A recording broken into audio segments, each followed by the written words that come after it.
Mesdames et messieurs, il est temps de suivre votre journal sur Moto TV. Nous commençons par le sommaire. En séjour à Beni depuis ce jeudi, le gouverneur militaire Constantima va présider à la fin de la semaine la cérémonie de remise et reprise entre le commandant sortant et entrant à la tête des opérations Sokola et Grand Ange. Un mini sommet des chefs d'État de la communauté des États de l'Afrique de l'Est EAC se tient à Nairobi. Le président congolais Félix Tshisekedi y prend part. La sécurité de la sous-région est au cœur des échanges. C'est tout pour le sommaire. Le gouverneur militaire du Nord Kivu a foulé le sol de Beni ce jeudi 21 avril 2022. Le général Constantima vient s'imprégner de la situation sur terrain dans les opérations militaires contre les EDF. À son arrivée, l'autorité provinciale a passé à revue les troupes militaires engagées dans les combats et s'est ensuite rendue dans les camps militaires de Mambangu pour se mettre au travail. Il se peut que le gouverneur militaire prévoit également présider les cérémonies de remise et reprise entre les commandants sortants et entrants des opérations Sokola 1. Suivez ce reportage de la presse du gouvernorat. Inspecter les troupes et les commandements déployés dans la partie nord de la province, ainsi que les encourager à intensifier les combats contre les terroristes ADF, voilà l'objet de la mission qu'effectue le gouverneur militaire du Nord Kivu à Beni, où il est arrivé ce jeudi 21 avril 2022. À sa descente de l'hélicoptère gouvernemental à l'aéroport de Mavivi, le lieutenant-général Constanti Makomba a été accueilli par les commandants des opérations conjointes FARDC UPDF et les commandants entrant et sortant des opérations Sokola 1 Grand Nord. Un message, nous sommes toujours en opération. Quel message encore donner et encourager surtout les hommes qui sont sur le terrain, les officiers qui nous entourent, que la guerre continue. Nous devons tout faire et je les encourage de continuer parce que l'ennemi aujourd'hui, vous savez, est sous pression militaire et que ça doit s'intensifier pour qu'on vienne au bout de ces phénomènes ADF. Dans la suite du gouverneur, on note la présence de ces deux conseillers principaux, les généraux des brigades Yang Badani et Ekenge Sylvain, respectivement en charge de la sécurité et communication. Peu après, l'autorité provinciale a pris la direction de son quartier général au camp militaire Mambangu, où il a eu une séance de travail avec ses collaborateurs. Question de faire le point de la situation sur différentes lignes de front dans cette contrée. La société civile du Nord Kivu salue l'unanimité dont les chefs des élus nationaux de l'Ituri et ceux du Nord Kivu autour d'une énième prorogation de l'état de siège dans ces deux provinces. Edgar Mateso, vice-président de cette structure, ne se range pas derrière la procédure suivie par ceux-ci. Et pour lui, le refus des élus à participer dans les prochaines séances relatives à la prorogation de l'état de siège n'arrêtera pas les autres élus à voter pour. Il les encourage plutôt à se présenter devant leurs collègues pour expliquer la situation et permettre de trouver des solutions idoines. Joël Tali l'a interrogé. Il y en a qui étaient en train de faire les éloges de l'état de siège, pendant que d'autres avançaient des critiques acerbes contre cet état de siège. Seulement, leur stratégie ne nous a pas enchantés. Nous pensons que c'est une ancienne stratégie de la période de Kabila où l'opposition, lorsqu'elle ne savait pas convaincre, elle claquait la porte et rentrait à l'extérieur. Et curieusement, ceux qui restaient à l'intérieur continuaient même sans ceux qui sont sortis. Et c'est ce à quoi on a assisté la fois dernière lorsqu'ils ont prorogé. Les députés sont des parlementaires. Ils sont votés, ils représentent la population pour aller argumenter et dire aux autres, dire au gouvernement ce que la population devrait dire. Mais quand on doit sortir, cette politique de la chaise vide ne peut pas payer. On voudrait les voir en train de se battre, solliciter la parole, parler, défendre les rapports, défendre le point de vue de la population, argumenter jusqu'à ce qu'ils puissent convaincre leurs collègues. Mais lorsqu'ils doivent sortir, qui doit montrer à leurs collègues que les choses ne marchent pas? Surtout que ceux qui ne sont pas du Nord Kivu, ceux qui ne sont pas de l'Ituri, ne maîtrisent pas notre région. Ils font les vacances chez eux. Ils apprennent peut-être par les médias, par dire les choses qui se passent, ce qui se passe ici. Ils peuvent aller lire les rapports des animateurs de l'état de siège qui vont donner un rapport positif. Mais les députés du Nord Kivu, ce sont eux qui ont vécu les affres, qui ont leur famille ici, qui ont leurs électeurs qui meurent et qui sont censés être ici pendant les vacances et pouvoir présenter un rapport pour dire attention, chez nous, ça ne tient pas. Ou alors, s'ils choisissent de sortir, alors qu'ils sortent, qu'on sente qu'ils ont abandonné et qu'ils reviennent à la base, souffrir avec leur base jusqu'à ce que la situation change. Ce manque de stratégie qui puisse permettre à ce que l'on puisse changer les choses par les idées.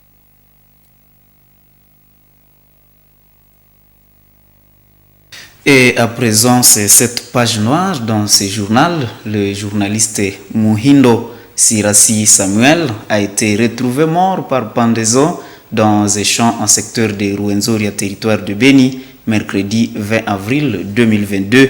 D'après des informations à notre possession, le défunt avait disparu depuis près d'une semaine sans donner de ses nouvelles. Ce n'est que ce mercredi que son corps a été retrouvé dans un état de putréfaction. D'après un communiqué des journalistes en danger, ce confrère, 24 ans d'âge, se serait pendu pour des raisons non encore élucidées. Par ailleurs, l'UNPC, section de Beni, écarte la thèse d'une autopendaison suite au flou qui plane autour de sa disparition. La presse de Beni exige d'ailleurs des enquêtes pour élucider les circonstances de sa mort. Samuel Sirasi quitte la terre des hommes alors qu'il était assistant et étudiant en 3e cycle, journaliste aussi. Il laisse ses confrères dans une situation de tristesse et de suspense. Au même moment, la levée de son corps et son enterrement ont eu lieu ce jeudi 21 avril. Et le monde célèbre ce 21 avril la journée de la créativité et de l'innovation avec essence majoritairement économique. Cette journée mondiale vise à élargir les voies du développement local en vue d'une croissance économique. En marge de cette journée, MotoTV a rencontré Kambale Charles Amande, connu sous le nom de Kachama. Celui-ci fabrique des ustensiles de ménage en se servant du bois. Croyante Bihamba et Luciana Moussiviroa pour le détail.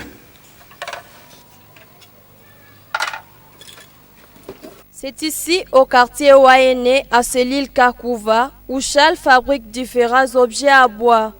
Entre autres, ses ustensiles de ménage, notamment des cuvettes, des plats, des bols, des thermos et autres. C'est pour limiter la dépendance des Butembo de l'étranger, dit-il. Hii ni ya kutumia uji Kwa mfano papa nenda koka, usapiga uji, haupende ipole, ubia upende mtemu termose, ayo natia ndani, unafunika, unatia pale kutable kwenye atatumia ile déjeuner yake. Artiste inné, Charles manipulait les bois dès son jeune âge. Il a commencé à fabriquer des ustensiles de ménage l'an 2020 pour d'une part lutter contre le chômage au-delà de la passion. Kwangu sitasema nilisomaka masomo hiyo ya ufundi ya miti. Ama sitasema niko na mwalimu mwenye alinifunza kutengeneza hivi vitu vya miti. Je n'avais pas fait les études pour confectionner les ustensiles, c'est vraiment inné en moi.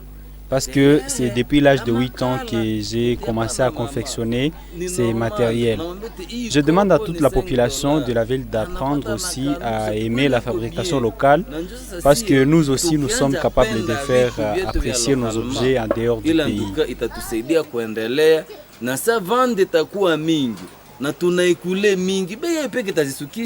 Charles rencontre des problèmes dans l'exercice de son métier, notamment la fatigue et le manque du bois qui lui sert de matière première.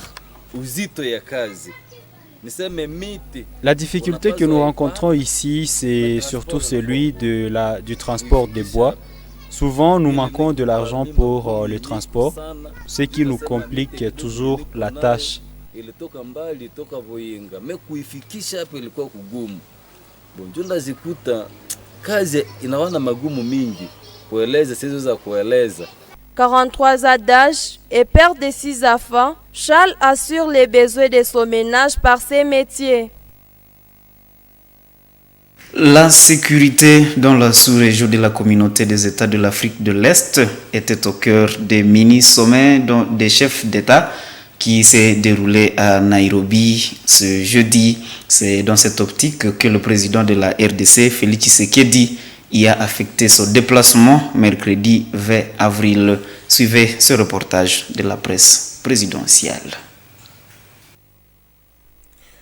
Près de 2 semaines après le mini-sommet quadripartite tenu à Nairobi, en marge de la signature par la République démocratique du Congo de l'acte d'adhésion au traité de la communauté d'Afrique de l'Est, le président de la République, Félix-Antoine Tshisekedi Tshilombo, est arrivé ce mercredi 20 avril dans la soirée dans la capitale kenyane pour participer au mini-sommet quintipartite consacré à la situation de la paix et de la sécurité dans la région. Au cours de leur dernière réunion quadripartite du 8 avril dernier au State House, le président Uhuru Kenyatta, Yoweri Museveni, Paul Kagame et Félix-Antoine Tshisekedi Tshilombo avaient pris l'engagement de se retrouver de nouveau en il y a 2 semaines pour poursuivre leurs discussions en y associant cette fois les présidents du Burundi Evariste Ndayishimiye. L'épineuse question de l'insécurité dans la région, particulièrement dans les provinces frontalières de l'Est de la RDC, sera sur la table de discussion entre les 5 chefs d'État. Le président Félix-Antoine Tshisekedi Tshilombo a été accueilli à l'aéroport Jomo Kenyatta par la ministre kenyane des Affaires étrangères, son homologue de la RDC et d'autres officiels congolais. De toute évidence et au regard des impératifs de la stabilisation de la région dans les cadres des objectifs communautaires, la République démocratique du Congo entend donc jouer pleinement son rôle. Il est donc clair que la réunion de ce jeudi à Nairobi est d'une importance capitale pour le pays et elle devrait aboutir à un engagement des États membres. Tous les regards sont rivés vers le State House de Nairobi, d'où sortira ce jeudi les communiqués finaux du mini-sommet, lesquels devraient reprendre des décisions et résolutions fortes. En plus des 5 chefs d'État de la East African Community, d'autres partenaires stratégiques de la République démocratique du Congo, dont les USA et la France, sont impliqués dans ces processus. L'après-sommet de Nairobi sera suivi de plus près.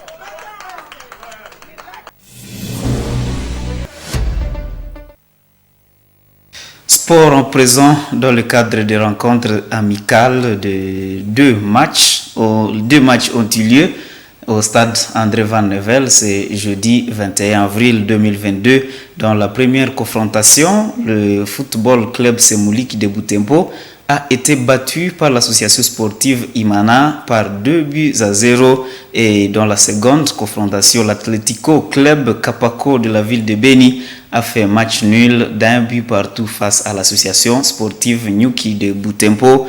Et ce vendredi 22 avril 2022, dans le cadre retour, l'association sportive Nyuki va recevoir l'Atlético Club Kapako de Beni dans le même stade de la ville.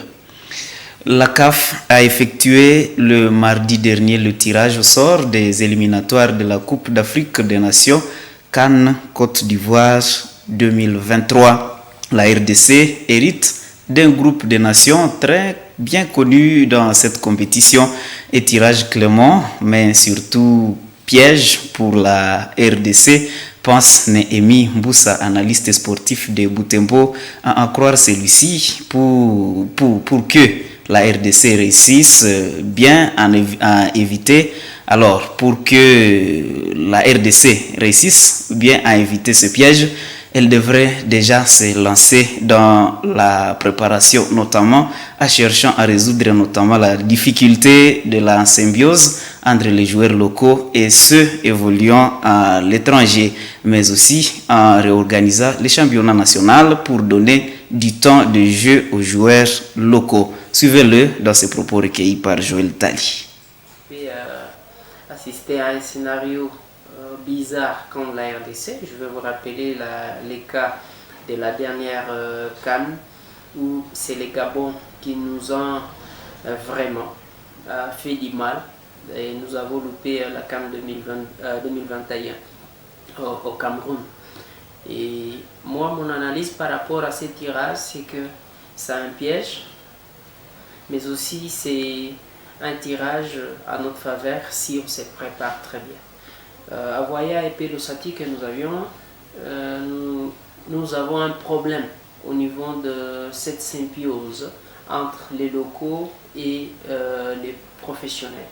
Et ce que nous regrettons aujourd'hui, que les locaux ne sont pas occupés. Ils ne sont pas occupés parce qu'il y a déjà plus de 3 mois, le championnat national est arrêté. Déjà ça, c'est un départ vraiment difficile pour les léopards de la République démocratique du Congo. Parce que si vous allez voir très bien, les 10 dernières années, la RDC a fourni des beaux gardiens. Des beaux gardiens sont venus du championnat national pour l'équipe nationale. Même les deux latéraux venaient du championnat national. On en a plus. Pourquoi? Parce qu'il y a un championnat un peu mal organisé. Lorsque je parle de cette symbiose, c'est que je vois l'équipe nationale qui a beaucoup de professionnels, mais il faut aller voir aussi leur temps de jeu dans leur club. C'est un peu bizarre. Deuxième chose, c'est la politique de la FECOFA. C'est-à-dire la FECOFA déjà doit planifier, doit donner un calendrier sérieux au ministère des Sports pour que ces calendriers puissent s'adapter à notre championnat, aux interclubs de la CAF. Ces calendriers va permettre à notre sélectionneur national de bien préparer cette équipe. Troisième chose, c'est au gouvernement maintenant aussi de mettre les moyens en place. Quatrième chose, je vais insister maintenant pour le cas du sélectionneur, parce que ça c'est très très important. Depuis notre élimination, Hector, lui, a décidé de partir. Mais jusqu'aujourd'hui, la FECOFA continue toujours à négocier Hector. Et lui ne fait pas. Quelqu'un qui vous dit, moi je vais, donc je pars, je n'ai pas réussi, et vous voulez le faire revenir. Qu'est-ce que vous voulez de lui? C'est-à-dire, la FECOFA doit être claire, mais aussi avec le gouvernement congolais, de voir quel sélectionneur on va nous apporter pour que nous ayons cette qualification. Mesdames et messieurs, téléspectateurs de Moto TV, c'est tout pour cette édition du journal. Merci de votre attention et bonne suite de temps chez vous. Au revoir.